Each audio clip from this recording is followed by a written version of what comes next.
Hi, my name is Stephanie and welcome back to this video, which has turned a bit into a tradition. So 3 years ago today, I submitted my dissertation and I graduated from the University of Oxford. And since I have no longer been in education. So this is what my life sort of looks like in the first 3 years in the real world, I would say. If you do want to go back and see what my first and second year were like, I will link them up in the cards as well as down below so you can go and watch those. However, if you are not interested in those and just want to move on with this video, that is totally fine too. So for those who don't know me, I did my BA at the University of Amsterdam, which is also where I am originally from, and I studied French language and culture. And after an exchange to Hunter College in New York City, I went on and did my master's in modern languages at the University of Oxford. So essentially, again, French. So long story short, I studied French lit. So for this year with these videos, I thought I would shake it up a bit because if I remember correctly, I think last one I did by month. I think I'm now just going to do it by work, by personal life, including my love life, as well as some oddities that sort of kept me busy for quite a chunk of the year, I suppose. So first off, work. So I am no longer on a graduate scheme. I graduated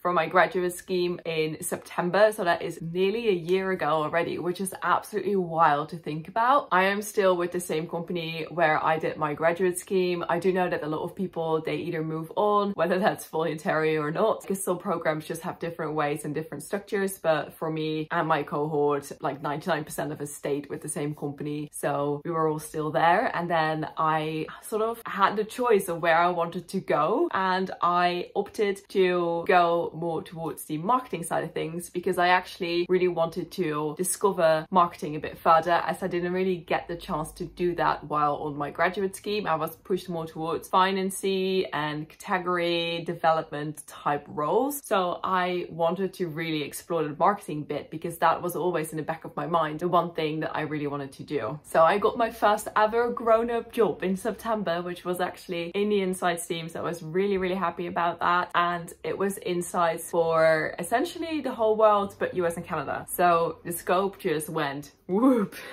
which was really cool, also quite frightening at the same time. I honestly learned so much stuff, and it was really interesting to kind of see the differences between the different markets. Like, for example, I don't know, like Mexico versus the UK, which obviously has a different culture and a different relation to like products and things and traditions and all these other things. But actually not just like countries that are quite far away, but also the fact that for us in Europe, most of the countries have so many different cultural attachment to things and ways of doing things that even though we're kind of like squished together on a relatively small piece of land, we actually have so many traditional differences, which is quite interesting. So it actually really opened my eyes to that, and I really thoroughly enjoyed the process of learning all about these differences, which I feel like ties quite nicely in with my academic interests as well. And it's interesting to see my degree coming back in like a business context and like places that I expected at least, which is actually quite nice. I really enjoyed my time in Insights. I think it's a great place to learn different skills such as like project management, which was controversially also the part I actually liked least about it, because I like the nitty-gritty, I like the numbers, I like doing the analysis. And what happens in Insights is that you tend to brief to other agencies to do the nitty-gritty for you. And sometimes I was a bit sad about it because I want to dig into the numbers and drive the insights and get like kind of like a boost out of it and have a bit more ownership of what happens. But instead you're kind of more managing these other agencies and to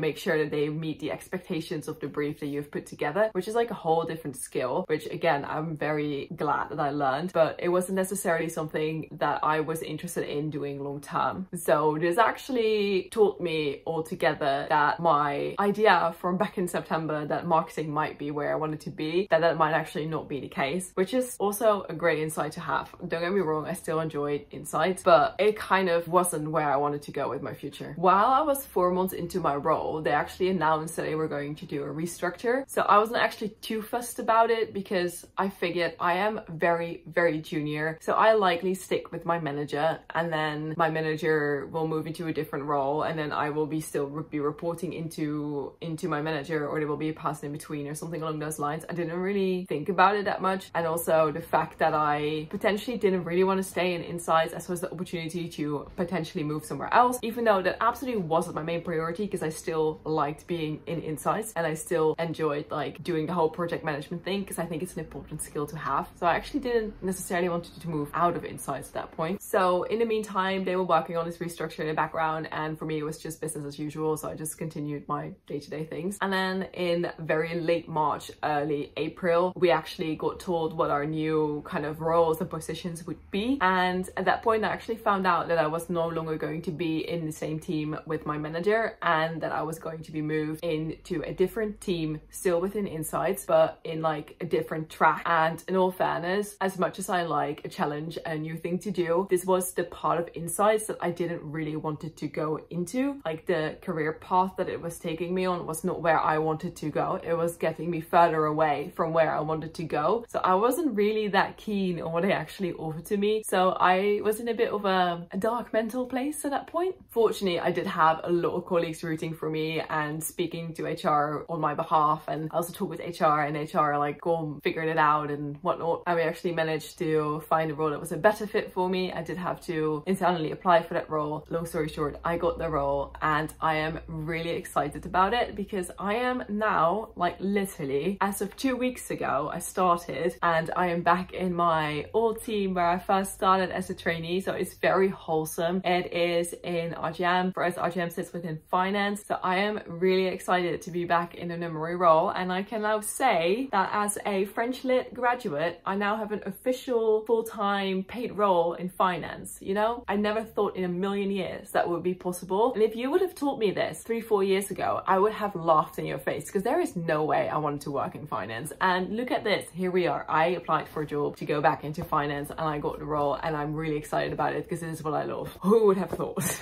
I didn't. I would not have thought this in a million years. So this would be the situation right now. So in terms of my personal life, let's start with my love life first. Actually, yesterday, so on the 9th of June, my husband and I have been together for 10 years. 10! That's wild, isn't it? It's ridiculous to think about, like, how did that happen? Just to clarify, not married for 10 years, we've been together for 10 years as a couple. Still, I was 17 when I met him back in 2014. We met like a little over 10 years ago at this point. And then on the 10th or the 9th of June, we officially decided to like start dating. It's also wild that me being 17 is 10 years ago. Like, time flies. It's absolutely shocking how quickly the time went since I was like 21. It just went like this. It just poof. So in terms of my living situation, so not past year, but in a year prior, we actually managed to buy a house, and we are incredibly excited about that. And I also know that we're incredibly fortunate that we actually were able to pull this off, because it is really, really tough to buy in the current market that we're in these days. But we managed, and we are incredibly excited, but it is in a way a bit of a fixer-upper. I am not gonna lie. Actually, a year ago, we moved in. We moved in to our house that wasn't quite finished. Like, the kitchen was semi-functionable, but that was about the extent of it. Like, we didn't really have a kitchen. I can assure you now, the kitchen is finished, apart from like the coving around the ceiling, but we still have to settle on which one we're going to get, and I'd rather do multiple rooms instead of just one. So I don't know. Either way, kitchen is done. I am so far behind uploading renovation videos. Like, the videos that I'm uploading right now that I've edited are from August last year. It's wild. Like, these videos like will be up as usual on like a normal, I don't know, time frame, I suppose, but it's so hard to manage. Working full-time, doing the DIY, still trying to meet up with friends, and then also edit and film videos and make sure that they're up on time and on a schedule. I think the last couple of weeks, I'm actually quite proud of myself, because I think I did well. I think since March or something like that, I have been uploading once a week, and I'm really proud of myself for doing that, because I have so much stuff going on. I have like 2 full-time jobs. Like, the DIYing obviously just not just stays in a weekend, but spills over into my week when I just have to paint something when I get home. Like, I'll just give it a quick coat of paint and then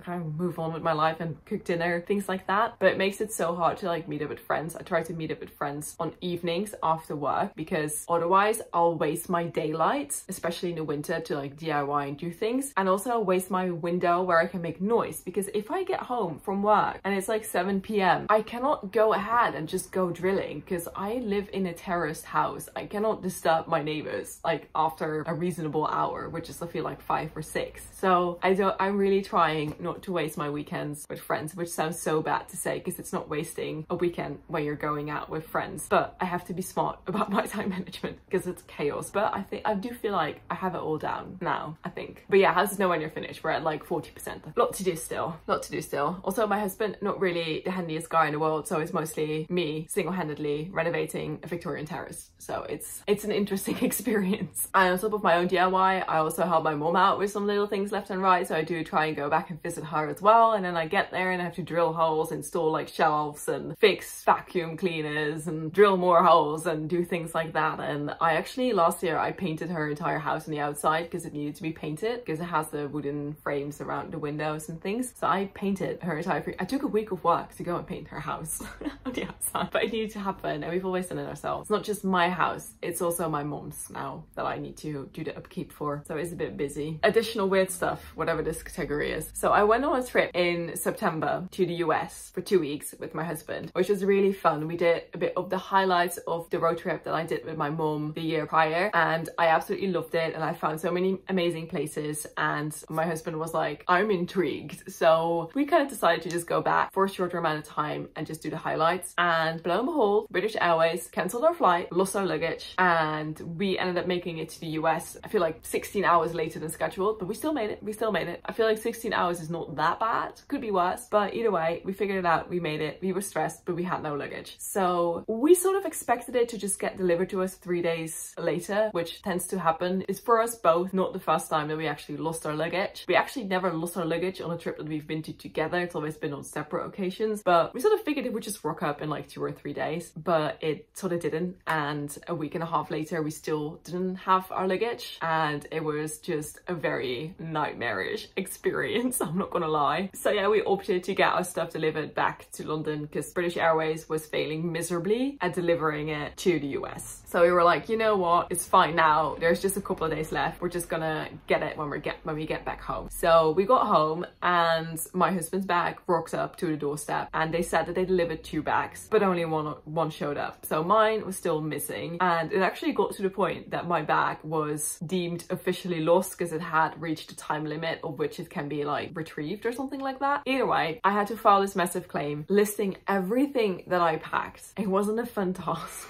at all, but you know what, listed it, got everything sorted, blah blah blah blah, filed the claim in like end of October or something like that, and then early November all of a sudden got this message that they were delivering my bag to me, and I was like, sure, it's a glitch. And then they sent me tracking updates of where it was, and then it just showed up. I was like, what? What just happened? Honestly, don't get me wrong, I am so happy that my bag is back, but it would have been nice to have both our bags while we were on our trip, like get it delivered to us like 3 days later, or even when we crossed back through Nashville, which is where we flew into, that we could have picked it up. Like that would have been so much nicer. And also the fact that I had already mourned the clothing that was in my bag. I was like, I'm never going to see that again. And I was sad about like 1 or 2 pieces of clothing. The other ones I was like, it's sad, but there's nothing I can do about it, you know? So the piece of clothing that was actually sad about, I will never ever pack those again in a checked luggage. I will bring those in my carry-on, 100%. I've learned from my mistakes. Either way, my stuff just showed up to the doorstep, and honestly, I was very excited about it, but I just didn't really see this coming. But I'm happy it's here now. But yeah, this took quite a bit of headspace because it's like calling every day, every other day, trying to like get them to, you know, still look out for my bag and do the things and whatever. And I've bought air tags now, so yes, I will be air tagging my luggage from now on, because apparently it's just been sitting in Nashville this time, and it was just sitting in the luggage area and not with British Airways, which is why they couldn't find it, which is just stupid. But you know what, they found it, so whatever. And then we got reimbursed for all of our expenses, I feel like in December and January. My husband weirdly got his money later, but I don't know how that happens or how that works. But that's what happened with my luggage, and that obviously took up quite a bit of headspace, as I mentioned earlier. And it's just the level of frustration, the dealing, the not knowing, I don't know, but that took up quite a bit of my time. I feel like that's the only like randomly weird thing that happened this year, fortunately. So yeah, I feel like that's it. I feel like that's where I'm at now in terms of my work, my life, random thing that happened. Yeah, I think that makes about sense. So yeah, that's where I'm at 3 years after uni. So I hope you enjoyed this video. Please like, comment and subscribe, and I'll see you in the next one.